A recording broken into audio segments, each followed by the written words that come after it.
রাজরাজেশ্বরী রানী ভবানীর পর রূপকথার গল্পে প্রাজ্ঞ কোন চরিত্রে ধরা দেবেন? চিরকালই নিজেকে অন্যরকম চরিত্রে মেলে ধরতে পছন্দ করেন অভিনেতা প্রাজ্ঞ দত্ত। দেবী চৌধুরানী ছবিতেও দেখা যাবে তাকে। এবার কোন রূপকথার গল্পে ধরা দিতে চলেছেন অভিনেতা?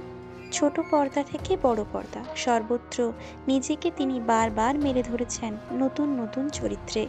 রাজরাজেশ্বরী রানী ভবানী হোক অথবা দেবী চৌধুরানী, সবেতেই তিনি অনন্য।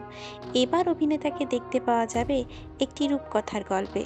কালার্স বাংলার রূপমতী ধারাবাহিকে ধরা দিতে চলেছেন অভিনেতা। প্রাজ্ঞের চরিত্রের নাম বিষান কেতু। খোক্কস্থলের সেনাপতির চরিত্রে দেখা যাবে তাকে।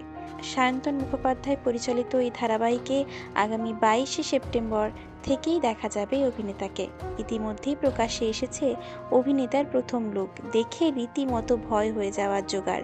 মাথায় রয়েছে দুটি বড় বড় শিং, কাজল দিয়ে আঁকা হয়েছে বড় ভ্রু, বড় বড় কান, হাতের নখ থেকে পোশাক সবই কালো, যেন রূপকথার কোনো ভয়ানক চরিত্র। তবে শুধুই ধারাবাহিকই নয়, সম্প্রতি স্টার জলসা জনপ্রিয় ধারাবাহিক রাজরাজেশ্বরী রানী ভবানী ধারাবাহিকে অভিনয় করতে দেখা যাচ্ছে প্রাজ্ঞকে।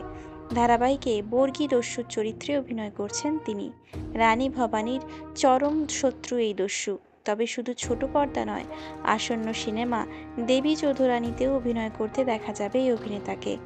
এই ছবিতেও একেবারে অন্যরকম চরিত্রে ধরা দিতে দেখা যাবে তাকে। প্রসেনজিৎ এবং শ্রাবন্তীর মতো তাবড় তাবড় অভিনেতা অভিনেত্রীদের সঙ্গে কাজ করতে পেরে খুশি প্রাজ্ঞ নিজেও। প্রসঙ্গত, দেবী চৌধুরানী ছবিতে শাওলিন মঙ্ক চরিত্রে অভিনয় করতে দেখা যাবে প্রাজ্ঞকে।